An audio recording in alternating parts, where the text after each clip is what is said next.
Her name is Tradia. Hey, hello. Ooh, I like the applause. Yes, Okay. yes. She used to go by Tradia with the T, and she Yes, took away girl. all that, and now she's just Tradia. Just I'm Tradia. just Tradia, exactly. It's been such a journey. Like radio is such a journey. Right. And you know what? Honestly, before I got into radio, I wish I would have known a lot more. Like I wish I would have known what I know now. And I know a lot of people say that. I know it's really cliche, but it's Mm-hmm. such a statement. I started in college. I went to South Carolina State University. I had a degree in broadcast communication. So it was me and two of my friends. Their names are Taylor and Valerie. We all came up with this group that we called We Are Front Row. But it was not a radio group. It was like a YouTube type of talk show that we did.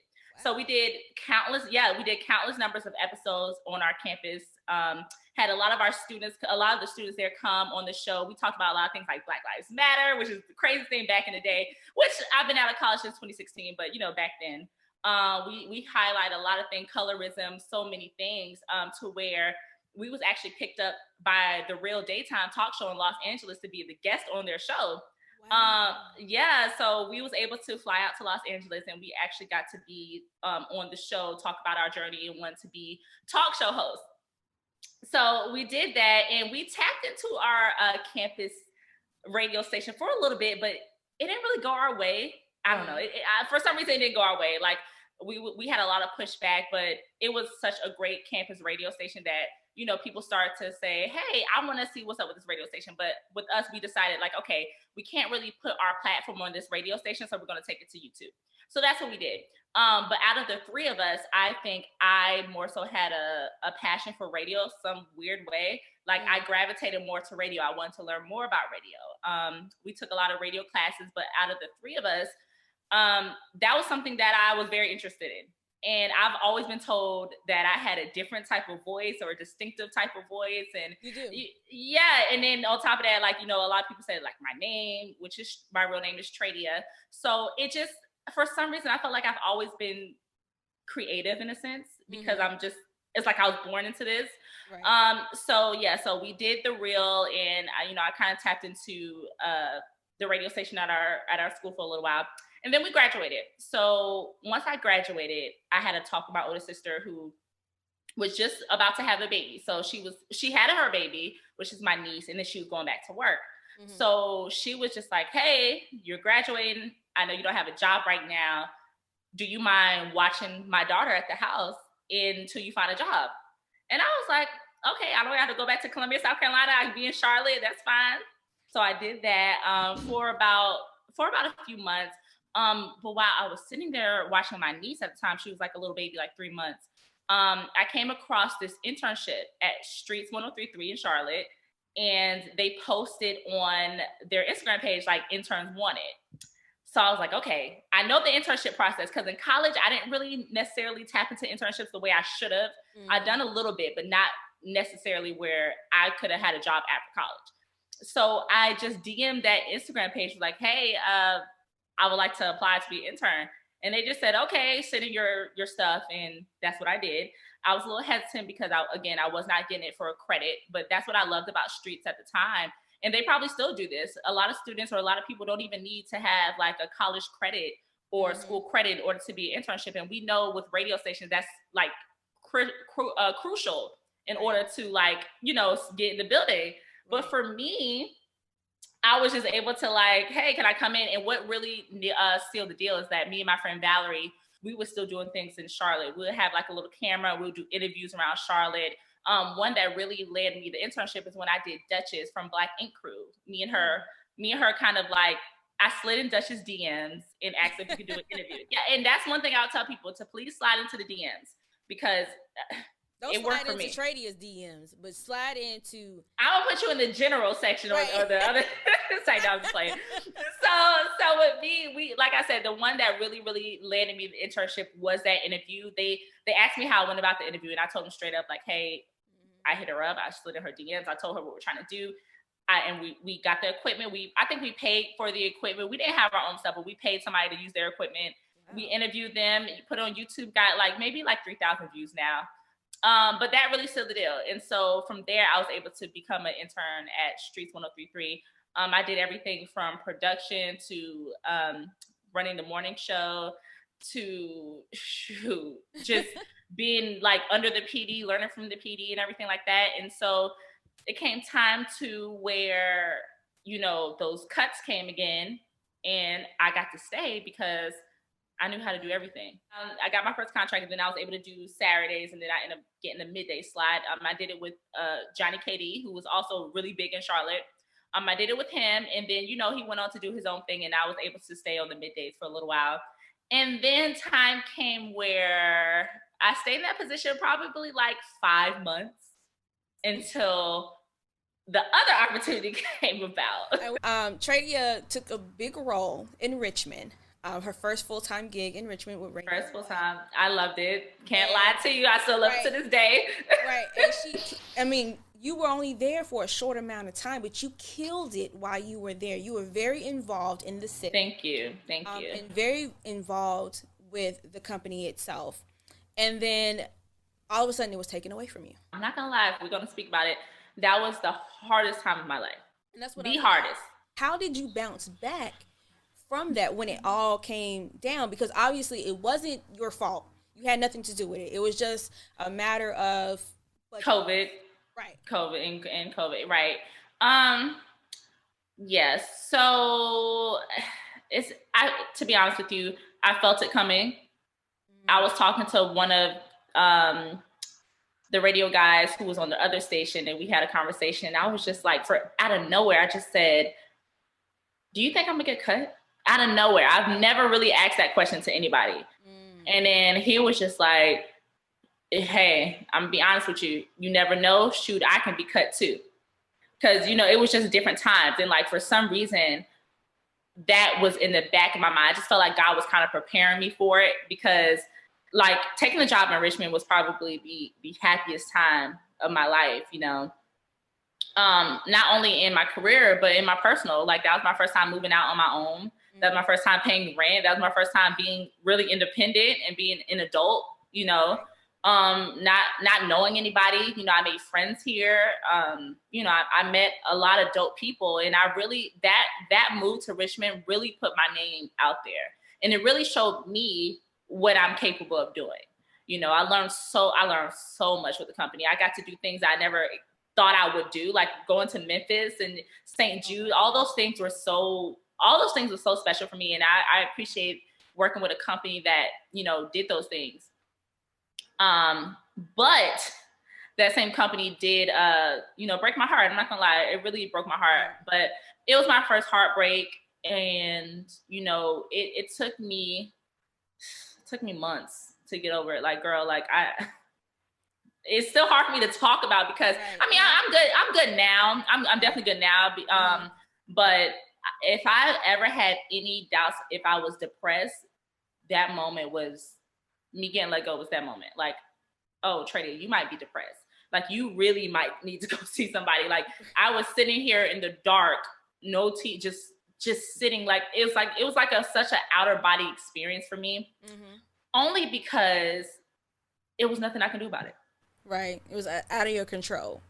And I know, and again, I spent 3 months in the position, just 3 months. Mm-hmm. And it was, we had the company in itself and the staff, we had big plans, we had really big plans. And I loved every single person that I worked with, from Matt, who took a chance on me. You know what I'm saying? Like, Matt really, a girl from, whatever other radio station, and you took a chance on me. Not like my skills were there, but it was so much talent out there, and for him to take a chance on me, I'm forever grateful for Matt, because he really did help me in my career. And like I said, I love the company, I love the radio station I was at, but it definitely took a toll on my whole mental. But it definitely taught me a lot. It taught me, like, hey, if you lost radio today, what else are you interested in? What else would you like to do? Right. What else can you do? I've been chasing this for 3 years. I haven't had a whatever type of job in 3-4 years. I've been doing radio for so long. Well, for this amount of time. Mm-hmm. So when it was taken away, I thought I was gone. Like, I didn't know who Tradia was after it was gone. I'm like, oh my gosh, who am I? Like, who am I? Like, I'm not this girl. Like, and to Right. be honest with you, as much as you think like, oh, radio people don't think you're famous or you're not nobody, when it's taken away, it really makes you sit back and think like, oh my gosh, well, who am I? Like, the last time I checked, I was the girl who talked on the radio all day. Like, who am I after that? And I think that's something too that we don't talk about enough in radio. Right. Is that a huge part of our identity is being on air and pleasing the listeners, pleasing the program directors, pleasing the salespeople. You know what I'm saying? And so when that all is taken away from you, you kind of just like you're left with this blank space, this void. I wasn't eating my whole face. It got to a point my sister hit me up, was like, do you need to see somebody? I think you're depressed. Like, and even when I got let go, I stayed in my apartment for an extra 2 months because I just was hoping like this has to be a dream. Like, can you guys bring it back? What can we do? Yeah, but you know, and it's crazy because January 6th would have been if I stayed, it would have been a year since I've been there. And now you're in Fayetteville. Now I'm in Fayetteville, exactly. And you're killing it still on middays. I'm number one, girl. I'm excited about that. And that's another thing. I'm still on middays. I don't think I've done other positions, but for me to actually have a job in that title, I've always done middays. Right. And I think that's huge on your part because that means you're very entertaining in that spot. When a lot of people they take on middays and they think it's just like a lazy spot to be in because people are at work. They might get some listeners during lunchtime. You got your whatever. And because people really, or the business really looks at mornings and afternoons. Right. Major day parts. Right. If you're taking jobs at middays as you continue to move up in your career and you're still killing it at number one, that says a huge things to your character, your personality, and what you bring to the game. And within this last year is when I really went through the whole process of what it's like to actually be at big companies and you know, travel to take a job. And I've done all that in 1 year, but I stayed at Streets for 2 up until this last year when everything hit the fan. Right. So it's been a journey, girl. It's been a journey. Yeah. Because you're also a YouTuber. I am, and I'm shocked that it's growing as much as it's growing. Oh my gosh. I was looking at your YouTube page last night. I was like, 2,000 subscribers. Yeah, I'm trying to get to 2,000. Like, goodness. What is the key to putting out all the content? Oh, what's the key to being consistent? Yeah, being consistent. And that's one thing I'm to be honest with you, I'm slipping on because I do need to kick back up my YouTube more. My YouTube was really popping. I was getting hella views with my videos. Yeah, I was getting hella views. And you know, and I get checks from YouTube because of them. So yeah, there's money. Let's talk about that. You okay? So how long have you had your YouTube page? So when you're not doing radio, you're doing your YouTube and you're doing your shine hauls and you know fashion and all this other stuff. And so as you started growing this, because it obviously is another brand for you, another stream of revenue. How long did it take you before you were able to even start monetizing on your YouTube? Oh my gosh, it took me. I think I've had my YouTube for maybe 3 years now. So it took, I've had my YouTube for 3 years now because I started my YouTube when I was at Street. So it's about 3 years ago since I've been an intern assistant.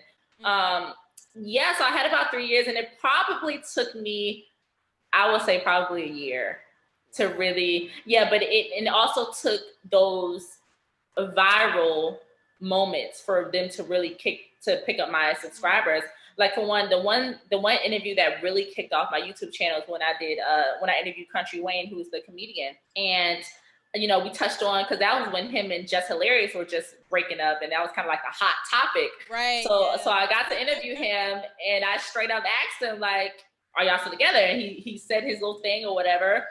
And, you know, what I did, what really helped me at the time, and I encourage everybody to do this, is always when you have a piece of your interview that you really, really like and you know it's going to make a buzz, put it on other platforms. So I took that piece of the interview, placed it on my Instagram page, and I promoted it. So I paid like $30 to promote it and to blast it all over Instagram. You know how they do the promotion. Right. And that really kicked up my YouTube subscribers. And from there, people started subscribing to me, and I started to put little highlights here and there. And that's how I grew my content. I really had to be consistent about it. I knew what interviews will get the attention of people. I knew what topics would get the attention of people.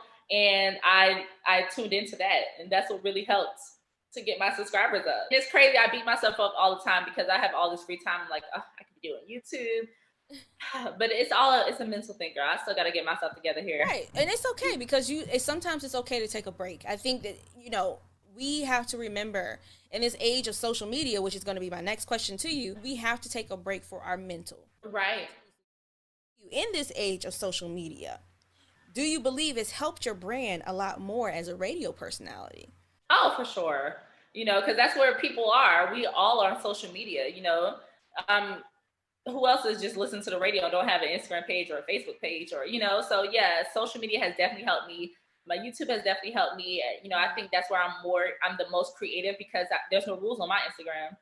I don't have to check in with nobody on what I post on my Instagram, Yeah. And I'm able to be very authentic there, more authentic than I can be on the radio station. And, I think that's really helped my brand. I'm able to post whenever I want, talk about whatever I want. And that has helped me to stay connected to my listeners and my audience. So yeah, social media is the way to go. That's why I'm literally over here thinking of other ways to better my social media and to better my YouTube because I know that's the future.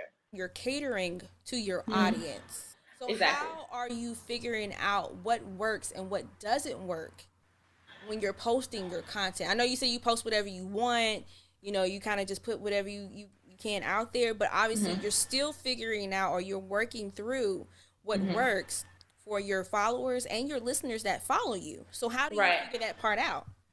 Well, I think it's just a daily trial and error because I don't know if I'm ever going to just figure it out, but I'm going with what I think is working. For me, I think the main thing is just being authentic, and that's what's really been helping. If I'm authentically Tradia and that's just what it is. So television, you did television in Charlotte, you did WCCB. Yeah, it's so much fun, girl. Yeah, and it all depends on your support system too. If you have a job that really supports it, like I said, streets support it because hey, it made them look good. Hey, my midday girl's on TV every morning. So yeah, you have to have that support system, that company that truly believes in who you are. I'm not stepping on any toes, but at the same time, I know this is cross promotion. We get in television time on, and it makes sense. And I think streets is really good for that. Definitely really good for that. So I was honored to be able to be myself on TV too. I was one of those, I even have highlights where I'm just still that girl on the air as I was on TV. I still was cracking jokes. I still was being my bubbly self and, and it's fun. And I encourage everybody, if that's something that you want to do, I encourage people to reach out to those people and don't be afraid because that's what I did. Well, actually they reached out to me, but staying in contact with these people and just don't limit yourself to just radio. And today on a Sunday, I'm realizing that you can't just limit yourself to just radio. Who are some of the radio influences that have really made a mark in your life and why they made a mark in your life? Even if I have never met them. Even if you never met them. For starters, I will definitely have to shout out my girl, Lil D. Lil D has been, and it's crazy. It's crazy because I've met Lil D when I was an intern at Streets, and I don't know how we connected, but I just randomly asked her if she can listen to my air check, and she gave me the real, because that's what she do. She gave me the real. Yes. She gave what I really appreciate about her is that not only did she give me the real, but she actually helped me to become better as a better talent. Still to this day, we talk, and she helps me on air and everything. So Lil D has definitely been very, very influential in my life when it comes to my journey. Like I said, I met her when I was in intern, and she helped me to meet other PDs and things like that. So that's one woman to definitely keep in your corner. Also, I was always inspired. This might sound so crazy. Well, maybe not. I was always inspired by Dominique the Diva. I absolutely love her. Yeah. Oh my gosh, and I've never met her a day in my life, but I follow her journey as well. And I just love that she's so herself. She does not care. She's a badass on the radio, and she has definitely inspired me to, just be myself on the air. And that's why I think even when people say middays are so laid back, middays might be laid back, but me as a person, I'm not laid back at all. Also, another woman, Autumn Joy. I love Autumn Joy. I love, and it's crazy because I tell her all the time, but I used to watch her on Flavor of Love. Sorry, girl. Oh my God.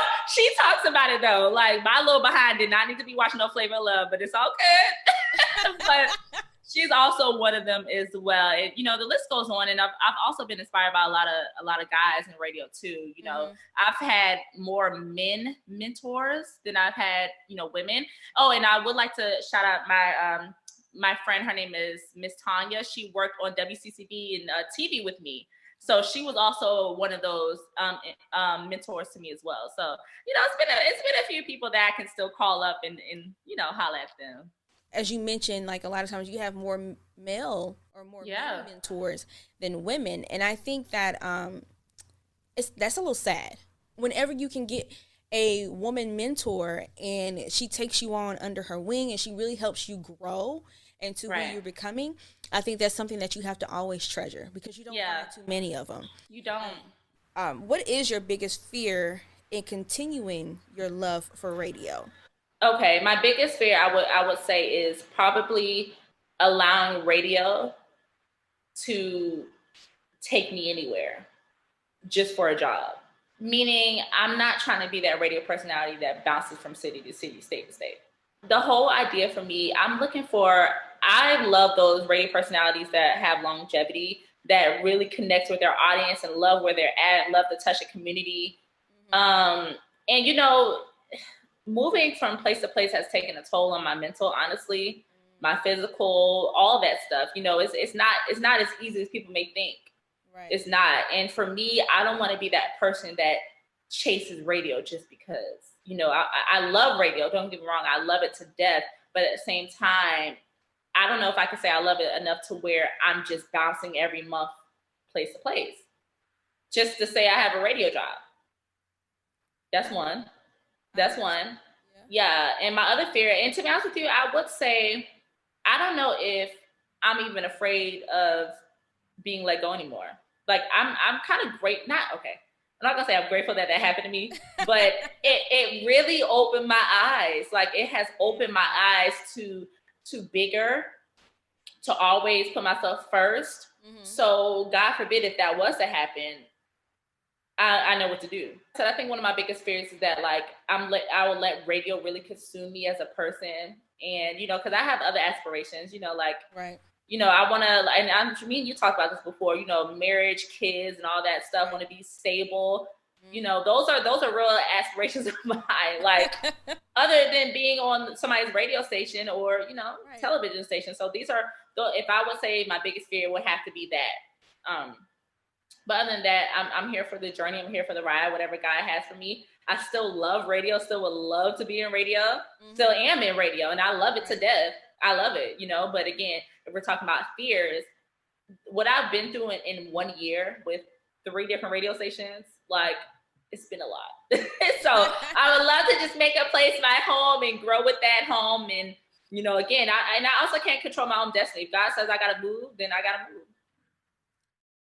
The biggest lesson that you've learned so far while being in radio, because you were going to speak on it earlier.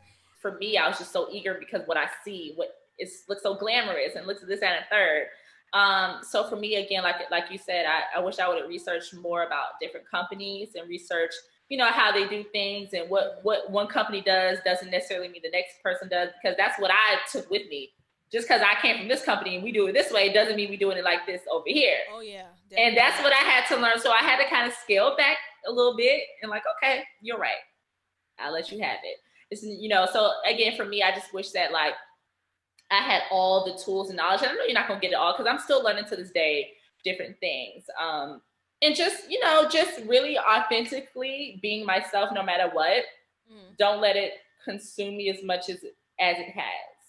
Definitely do your research with everything you do. You have to do your research. You know, learn as much as you can, like we talked about, when you're in the radio game. You want to be in programming. Yes, you want to be in programming. Learn as much as you can from PD, from everybody. You know, learn how to do on-air techniques, learn how to do production, learn how to do digital as yourself, learn how to do social media, which is a big, big thing. Learn how to production. All those things matter. And to honestly, for me to say I can do all of those things, it's just what I can do. You know, like nobody can ever take that away because I can do these things. You know, I don't just bring my on-air skills to the table. I can bring almost everything to the table. you can go ahead and move into another market and make that Right. your home. You know, you never know what's going to happen. For You never example, know. you watch people like Keisha Nicole, and like you Oh my said, gosh, I love her. right Yes. in Houston, she really has um, cornered the market there. Oh yeah. She made herself marketable. She's really, like you said, you want to be in the community and really share those moments. And That's important. she's embedded herself in the community. And now she's like heading a morning show, and she's doing midday. So I love her so much. yes. She's done television. I mean, she's moved across country. She's done the same things that you have. She's done the same things, yeah. Exactly. And that's so inspiring, so inspiring. I love her to death. And she's also one of those radio personalities that is so, like, the ones that you can touch, you can actually speak to, and the one who actually takes the time to get to know who you are. Right. She's not one of those big time radio personalities that just doesn't want to talk to nobody. She's definitely for the community, and she's a Black woman who's killing it. Like, that's what I love about her and all the rest of them. Like, the ones that you feel like you're really friends with. And that's what I want my legacy to be, in radio. And you started first in Fayetteville. You're already out there connecting with the community and trying, exactly. Yeah. But COVID, like you said, COVID makes things so hard, like so hard. Exactly. So as we get ready to close out, because you shared a wonderful story, where do you see yourself in the next 5 years? The next 5 years, I would love to still be doing radio. I would love to be doing it on a bigger scale, meaning, or even to have more longevity in radio. So if that's like a morning show or, being a co-host of somebody really big, just things like that. Even with that being said, the world, like, one thing about COVID has really made me realize how important family is, how important it is to have loved ones by your side and have a companion and have, for you to say, 5 years, I want kids and all that. Yeah, like, that's one of my goals. I want to be married. That's a goal of mine, to have like a family and everything like that. And I would like that to be achieved in the next 5 years. I don't care how young I am, how old I am, like, COVID has really helped me to see, like, people are dropping left or right. Yeah. And, when radio's gone, family's always going to be here. Exactly. So, what are some words of wisdom that you can share with the next generation of radio personalities? Oh, well, I have to quote my girl Aaliyah, because I always do. I love Aaliyah, And if at first you don't succeed, dust yourself off and try again. That's what I've been doing. And there you go. That's what I've been doing. I mean, that statement alone is my whole life with radio. Right. Dust yourself off, try again. Well, they say you've never really been in radio until you've been fired. So I guess I'm in radio. You are in radio. You are part of the radio family. Woo, I made it. Yes. I made it through the struggle. But it's exciting. I love it. I encourage everybody, if you want to be in radio, go for it. It's so fun. Go for it. Just know that there are going to be struggles, ups and downs, and it's a long haul. You got to it's not a sprint. It's a marathon. Exactly. There you go. Leave that with people. It's not a sprint. It's a marathon. Exactly. So you have to really be, it's hard. It's easy for me to say this because I don't have no patience. I'm working on it. Oh, okay. All of us. Right. You have to have patience in order to be in this business, and a thick skin. And something that I'm just now getting, honestly, to be honest with you. But it comes with the territory. Exactly. I mean, it takes time. Your leadership really determines how you're going to excel in this business. And so far, you had some great ones. Oh, I have amazing ones. Like, I've had some good ones. If I tell everybody all the time, if you get a chance to work with Matt Myers, you will be fulfilled in your radio personality journey, because he is one that does not stifle you. He does not make you feel like you're not going to grow. He listens to what you want to do. Matt has really taught me so much about myself, especially being an on-air talent. Right. And he's one of those ones that, like, he likes a challenge. He likes a challenge. He likes to go after what he needs to go after as far as competition. He likes to grow talent. He also believes in, if you have an idea, how can we execute it? And that's a leader right there. Right, exactly. You always want to find the right ones. We don't always get them, but when you do, you want to hold on to them as tight as possible. Oh my God, so tight. The ones that you can call friends, you know, I consider Matt a friend. Right. Matt really, like I said, Matt is really the coolest dude ever that you ever want to meet. So thank you, Tradia, for being on the show. No, thank you guys for having me. I love the applause. Yes. Give us and my socials, I am Tradia, Tradia. Make sure you follow her. She is really growing in this business. Thank you again. Thank you. This was fun. Yeah, I always try to make sure everybody has fun because, you know, until next time, guys, I will see you later. See you later.